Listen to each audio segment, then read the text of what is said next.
The year is 1976. A TV crew for the hit show The $6 Million Man is setting up inside a creaky funhouse at a Long Beach, California amusement park. They're filming an episode called Carnival of Spies, and the set is a classic laugh-in-the-dark ride, the kind designed to make teenagers jump with pop-out ghouls and rattling skeletons. As they prepare the scene, a prop man decides one of the hanging figures just doesn't look right. It's a grotesque-looking body, painted a lurid, glow-in-the-dark orange and dangling from a noose in a dark corner. It looks like just another cheap, ghoulish wax mannequin. But when he grabs the figure's arm to move it, something goes horribly wrong. The arm doesn't pop out of a socket. It snaps off with a dry, cracking sound. And peeking through the layers of garish paint and peeling wax isn't plaster or plastic.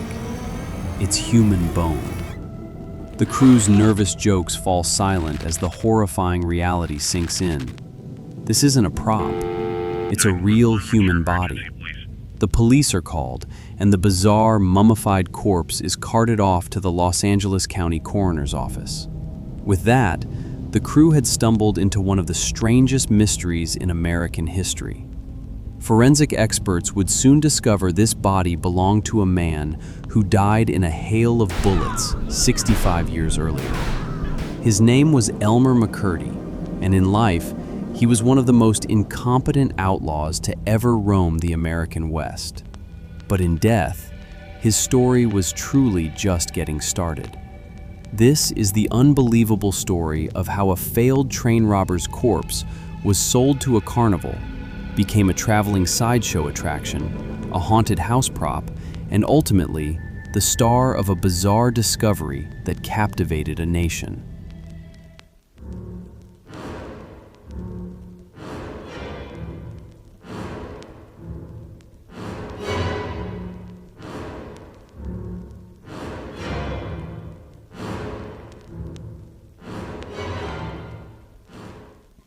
So how does a man's body end up hanging in a funhouse 65 years after he died?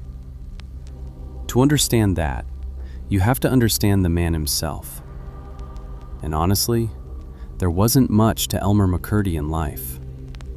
Born in Maine in 1880, his childhood was unstable. He was the illegitimate son of a 17-year-old girl and her cousin, a truth he learned as a teenager that seemed to send him into a downward spiral of rebellion and heavy drinking. He drifted across the country, working odd jobs as a plumber and miner, but his alcoholism always got in the way, making it impossible to hold down a job. In 1907, he joined the U.S. Army, where he was trained on a machine gun and, crucially, received basic instructions on using nitroglycerin. That small amount of dangerous knowledge would prove to be a complete disaster. After his discharge in 1910, McCurdy decided to put his explosive skills to use in a career of crime. He quickly proved to be perhaps the most inept outlaw of the entire era. His criminal career was a tragic comedy of errors. In March 1911, he and a gang targeted a train they heard was carrying a safe with $4,000. They stopped the train, found the safe, and McCurdy eagerly applied the nitroglycerin. The explosion was so powerful, it blew the door off, but also melted most of the cash inside. They escaped with about $450 in fused silver coins. A few months later, he and a new crew targeted a Kansas bank. They spent 2 hours hammering through a brick wall to get inside. Once again, McCurdy readied the nitro. This time, the blast blew the massive vault door clear out of the bank, but the actual safe inside the vault was completely unharmed. He tried to set another charge, but the fuse failed. They grabbed a tray of loose coins worth about $150 and fled as the town woke up. This string of failures led to his final, fatal mistake. On October 4th, 1911, McCurdy's gang went after a Katy train near Okessa, Oklahoma, thinking it had a $400,000 payload for the Osage Nation. But in classic McCurdy fashion, they stopped the wrong train. Instead of cash, they found themselves on a simple passenger train. Their grand haul? A pathetic $46, 2 jugs of whiskey, and the conductor's watch. One newspaper later called it one of the smallest in the history of train robbery. With a posse now hunting him for this laughable score, Elmer McCurdy fled to a friend's ranch, hid in a hayloft, and started drinking his whiskey, clueless that a $2,000 reward was on his head. On the morning of October 7th, 1911, a posse of 3 lawmen tracked McCurdy to that hayloft. Surrounded, McCurdy decided to make good on a promise he'd once made, that he would never be taken alive. An hour-long shootout began, but his luck, which was never great, finally ran out. He was killed by a single gunshot to the chest. Elmer McCurdy, the failed outlaw, was dead at 31. For anyone else, this would be the end. For Elmer, it was just an intermission. His body was taken to the Johnson Funeral Home in Pawhuska, Oklahoma. The undertaker, Joseph L. Johnson, waited for someone to claim the body and pay for his services. But no one ever came. So, stuck with an unclaimed corpse, Johnson made a fateful decision. He embalmed the body using an old arsenic-based formula. The solution was so potent it essentially mummified McCurdy's tissues, preserving him in a rock-hard, lifelike state. As months turned into years, Johnson devised a morbid business plan. He dressed the perfectly preserved corpse of Elmer McCurdy in a suit, put a rifle in its hands, and stood it in a corner. For just a nickel, curious visitors could gaze upon the bandit who wouldn't give up. This bizarre attraction became a local sensation. People flocked to see the embalmed bandit, a man now becoming more famous in death than he ever was in life. Of course, this spectacle drew the attention of carnival promoters, who saw a golden opportunity. For 5 years, they made offers to buy the body, but Johnson refused, holding on to his strange and profitable exhibit. In 1916, 2 men arrived at the funeral home. They claimed to be Elmer's brothers. They said they'd come from California to give him a proper burial. Whether the undertaker believed them or had simply grown tired of his strange guest, he accepted their payment and handed the body over. They were not his brothers. Their names were James and Charles Patterson. They ran the Great Patterson Carnival shows, and they had known for years that a genuine embalmed outlaw was worth far more in a carnival tent than in the ground. Elmer McCurdy was put on a train. He was given a new name, the outlaw who would never be captured alive. And for the next 6 years, people paid to stand in front of his corpse and stare. He had become an object, a thing to be gawked at. In life, no one had paid much attention to Elmer McCurdy. In death, he was finally famous. In 1922, he was sold again, this time to a traveling museum of crime, where he stood alongside wax figures of Jesse James and Billy the Kid.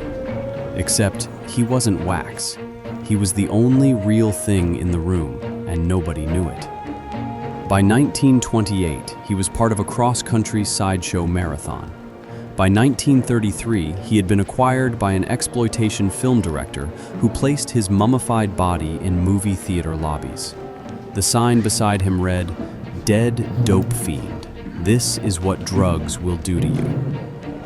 None of it was true, but the body was real, and that was enough. He lost the tips of his ears in a windstorm near Mount Rushmore. His fingers went next, then his toes. Each owner passed him to the next with slightly less of him remaining.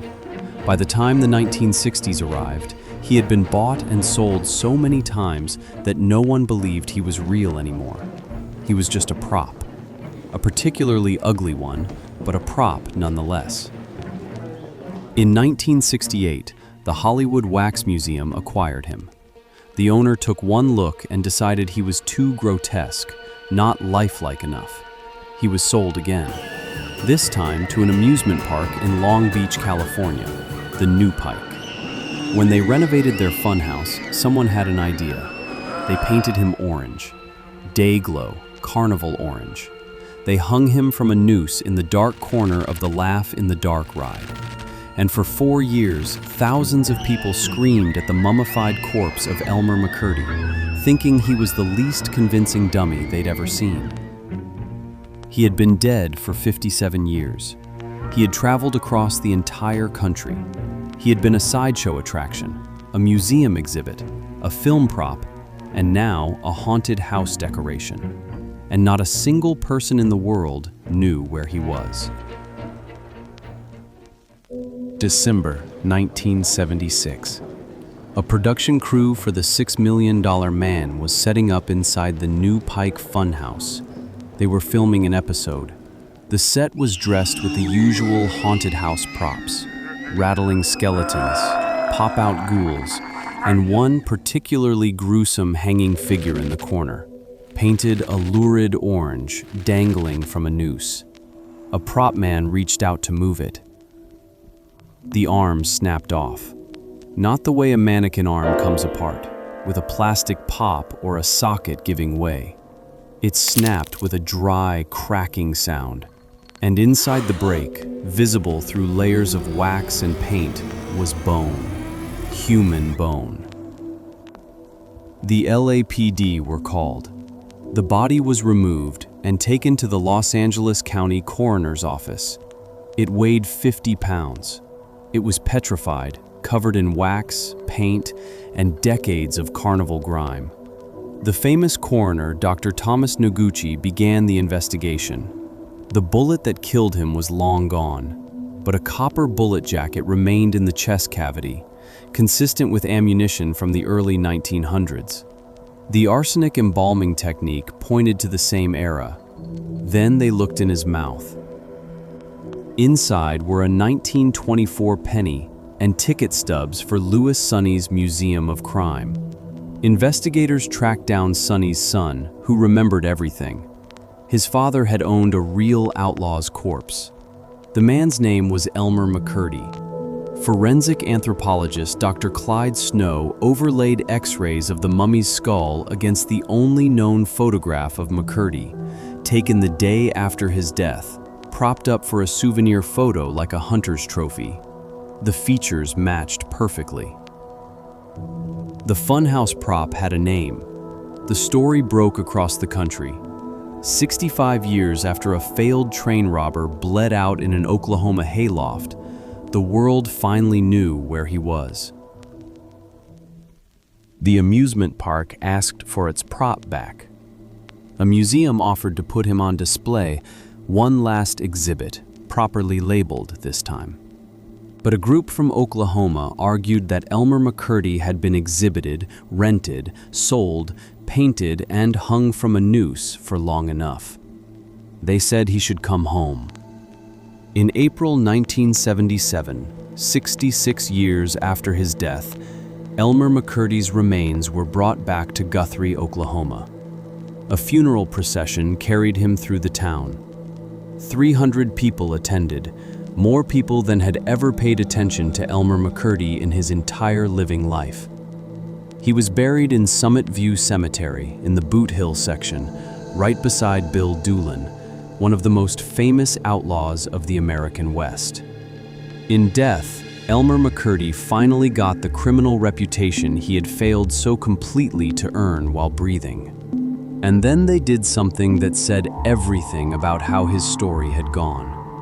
Before they filled the grave, they poured 2 feet of solid concrete over his casket to make sure no one could ever dig him up again, to make sure no one could ever sell him again, to make sure Elmer McCurdy, who had been passed from hand to hand, town to town, state to state for 66 years, would stay in one place. Forever. Elmer McCurdy failed at everything he attempted in life. He failed at robbery. He failed at explosives. He failed at escape. He died for $46, 2 jugs of whiskey, and a conductor's watch. But his body, preserved by accident, sold by greed, passed by indifference, traveled further and lasted longer than most men who lived honest lives ever manage. He was a prop in a carnival, a warning in a movie lobby, a jump scare in a funhouse, and finally, after 66 years, a name on a gravestone with concrete poured over him to make absolutely sure the story was finished. The concrete is still there. If you drive to Summit View Cemetery in Guthrie, Oklahoma today, you can stand at the grave of a man who was lost for 66 years, who was touched by thousands of hands, who screamed at by children in the dark, and who never, not once, was treated as a person after the morning of October 7th, 1911. Some people spend their whole lives trying to leave a mark on the world. Elmer McCurdy left one. He just had no say in how. What's the strangest piece of history you've ever stumbled upon? Let us know your thoughts in the comments below. And if you enjoy uncovering the bizarre corners of the past, make sure to subscribe so you don't miss our next journey into the weird.